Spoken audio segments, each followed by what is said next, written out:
All right, let's dive right into the world of Aaron Abke, shall we? Today we're exploring one of his lectures where he really gets into this idea of logos. Okay. You know, that ancient Greek term for like the original and eternal thought or idea of God. Right. Well, Abke connects this logos directly to us, to you and me. Hmm. He suggests that we are essentially like divine thought forms existing as ideas in the mind of God. Wow. It sounds kind of out there, I know, but stick with us. Yeah. What if this concept like unlocks a deeper understanding of ourselves and maybe even holds the potential for, healing? Okay, I'm intrigued. This is where it gets really interesting. So Amke doesn't just throw out terms like logos and leave us hanging. Right. He gives us this powerful analogy to help us understand this complex concept. Oh, I like a good analogy. He compares the universe to a mirror reflecting light. Okay. So instead of the universe creating ideas, it's reflecting ideas from a source. I had the mind of God. So the universe isn't like this big idea factory. It's more like this giant cosmic mirror. Yeah. Reflecting the thoughts and ideas of something way bigger. Exactly. And this isn't, completely new. Right. The idea of logos has been around for centuries.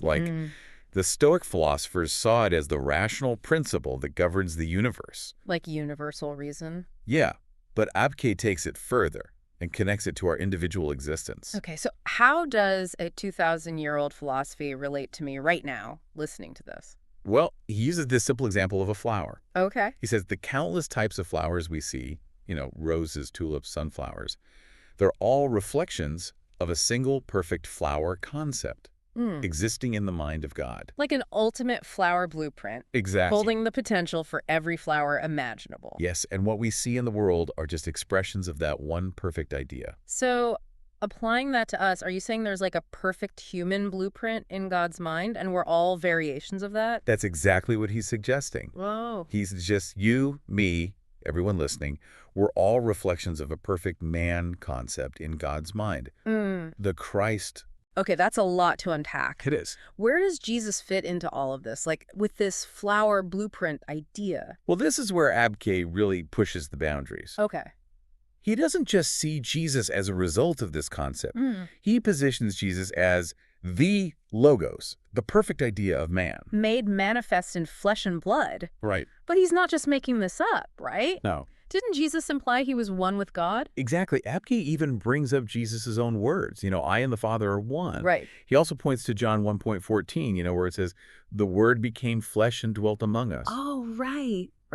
According to Abke, Jesus is the embodiment of that perfect man concept, the logos, living and breathing among us. I'm trying to wrap my head around this, but this whole concept of being a divine thought form in the mind of God, Yeah. it's so hard to grasp, it's almost too big. It is a mind-bending concept. It is. But to help us understand this, Yeah. Abke uses another analogy. Okay. Think of God as an author, the universe as the story, and us.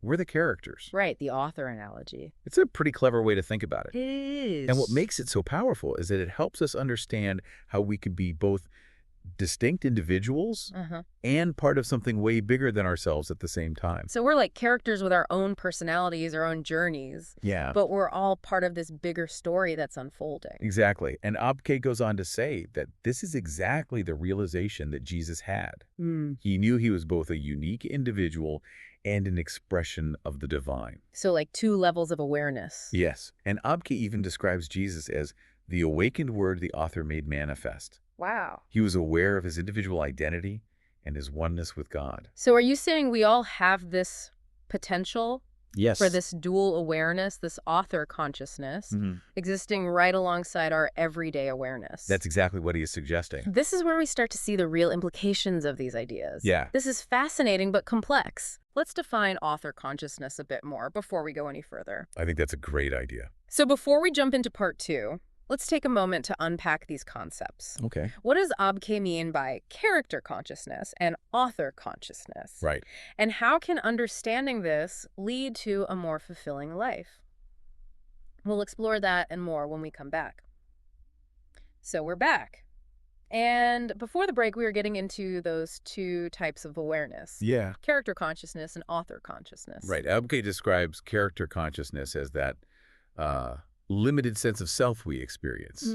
We're so focused on our individual role in the story that we forget we're part of something so much bigger. Yeah. We see ourselves as separate, alone, limited by our circumstances. It's that feeling of being like a small, insignificant character in a vast, indifferent universe. Exactly, but author consciousness is different. Okay. It's the awareness of being an expression of the divine, eternally connected to the source of creation. It's realizing we're not just characters in the story. Yeah. We're part of the author's mind. So, like, instead of feeling alone and insignificant, we tap into a sense of belonging and oneness with, like, everything. Precisely. And Abkid suggests that this shift in awareness from character consciousness to author consciousness is what Jesus embodied. And it's a shift that's available to all of us. So if we're all divine thought forms, these perfect reflections of God's mind, Yeah. why don't we experience this all the time? Right. Like, why is there so much suffering and disconnection in the world? That's the big question, isn't it? It is. And it leads us to one of Abkay's central points. Okay. The kingdom of heaven is within. He's not talking about some far-off place up in the clouds. Right. He's talking about a state of consciousness that is available right here, right now. So the kingdom of heaven isn't a place we go to when we die. No. It's more like an internal state, a way of seeing ourselves in the world. Exactly. Okay. Abkay suggests that it's our limited, character-based thinking that keeps us trapped in these patterns of suffering and disconnection. Okay. We focus on our limitations, our perceived flaws, Yeah. and we create this illusion of separation from the divine.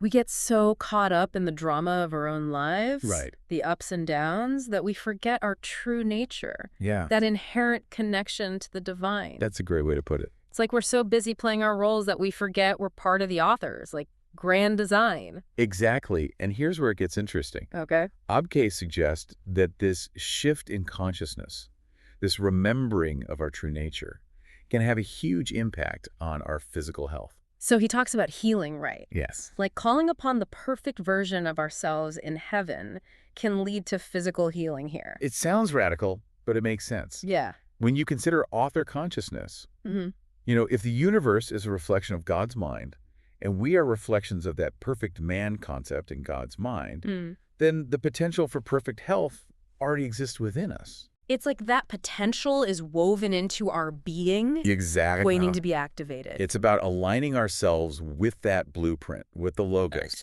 and allowing it to express through us. But is he suggesting that illnesses are just illusions created by our character consciousness? That's a great question. It is. And one Abkay doesn't shy away from.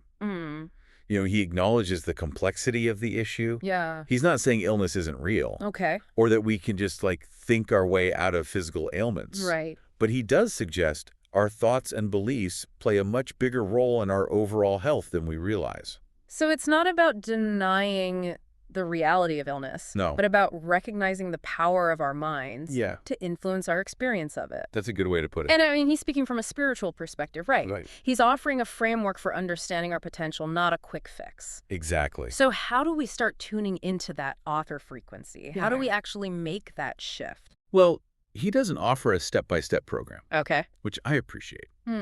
It's presented more like a journey of exploration, encouraging us to discover what works for us as individuals. So he points us in the right direction, but doesn't give us all the answers. That's a good way to put it. Okay, I like that. One of the things he emphasizes is the power of awareness.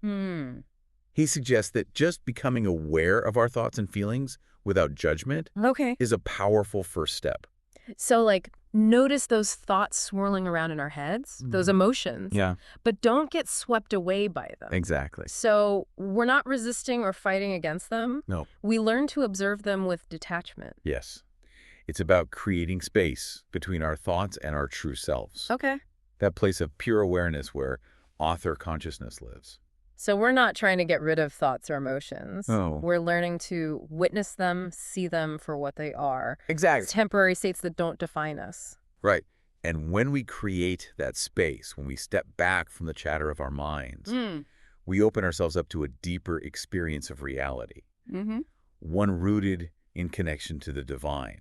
It's like we're stepping out of the limited perspective of the character and into the expansive awareness of the author. Exactly. And from that place of expanded awareness, we can make different choices. Choices that are aligned with our true nature, with that author consciousness. Okay. We can choose love over fear, Yeah. Forgiveness over resentment. Uh-huh. Joy over despair. So it's not about denying the darkness, but about choosing to shine the light of our author consciousness into those dark places. Yeah. It's about remembering that we're not just characters in the story, we are, in a way, part of the author. And that's a powerful realization. It It is. can transform the way we see ourselves, the world, and our place in all of it. This is some deep stuff. It is. I feel like we're just scratching the surface here. He goes into this connection between author consciousness and healing in more depth. He does. But I think it's time to move on to another aspect. Okay. He doesn't shy away from one of the biggest questions. If we are all perfect expressions of God's mind, Right. then why is there so much suffering? A question that's puzzled people for centuries. It has. And it's one that Abke tackles head on. So stay with us as we delve deeper into the mysteries of suffering Okay. and the paradox of being both divine and human. We're back and tackling one of the toughest questions out there. Oh, yeah. If we're all these amazing divine reflections of God, then why is there so much suffering in the world? It's a question that can really make you question everything. It does. And Abke doesn't try to, sugarcoat it. No. He confronts it head on. Mm. And he starts by reminding us that even though we're expressions of the divine, Yeah. we're also given this gift of free will. So we have the power to choose, to align with that author consciousness, or to, go a different way. Exactly. And Abke suggests it's in those moments Okay. where we choose to act out of fear instead of love, Mm. out of a sense of separation instead of unity. Yeah. That's when suffering appears. It's like we're choosing to write a darker chapter Right. in our stories, both individually and collectively. Powerful way to put it. So it's not God causing the suffering. Right. It's our choices, our misalignment with author consciousness that creates the conditions for it. That's a big shift in perspective. It is. It takes the focus off blaming something external and puts it on us, Right. challenging us to be responsible for our thoughts, our feelings, and actions. We're all co-authors of the story with God. Yeah. We get to participate in shaping the narrative, bringing the kingdom of heaven to life right here. That's where our free will becomes so powerful. Okay. It allows us to choose how we respond to suffering. Do we let it break us Yeah. or use it to grow and transform? So maybe suffering isn't something to be avoided at all costs. Maybe it's necessary for the journey, Right. a catalyst for waking up to who we truly are. That's a perspective Abke invites us to consider. Okay. It's like that saying, the wound is where the light enters you. I've heard that. Maybe through our challenges and struggles, we develop the strength, the resilience, the wisdom to navigate life. That doesn't mean we have to go looking for suffering, though, right? It's more about choosing to see it in a new way, not as a punishment, Yeah. but as an opportunity. To learn and grow. And it circles back to that kingdom of heaven within. Right. It's not about a perfect life. It's about finding that inner peace and joy, That's always available. even when things are tough. Even when things are tough. It's about cultivating that author consciousness so we can rise above the challenges. And see them as stepping stones. Exactly. This idea of author consciousness and choosing to align with our divine nature, Yeah, it's incredibly empowering. it is. It It is. takes all the abstract God talk Yeah. and makes it relevant to our lives. So Apke isn't just giving us some philosophical theory. Right. He's offering a new way to see ourselves, the world. A new way to engage with life. Yeah, like recognizing that we're not just victims of circumstance, Mhm. but powerful creators shaping our own realities. I like that. As we wrap up our deep dive into Apke's lecture, Okay. I'm left with this feeling that we all have a choice. We can identify with the limited, fearful perspective Yeah. of the character, Right. or step into the awareness of the author The part of us connected to something so much bigger. to something divine. And that choice changes everything It does. It has huge implications. for us and the world around us. Because when we awaken to our true nature, we become like beacons of light. Radiating love, compassion, healing. Wow, what a journey. It has been. We started with logos, Uh-huh. explored the universe as a reflection of God's mind, Yeah. unpatched the author and the character's analogy, Right. even touched upon healing and tapping into our perfect selves. It's powerful stuff. We really grappled with some tough questions. We did. The role of suffering, free will, Ultimately, we were invited to shift our perspective step out of that limited character consciousness. into the expansive awareness of the author. To everyone listening, we encourage you to think about these ideas. Yeah. Ask yourself what resonates, what challenges you, what sparks your curiosity. What speaks to you? See where it leads because, as Apke suggests, Yeah. we are divine thought forms. Unique expressions of the author's imagination. What story will you choose to write?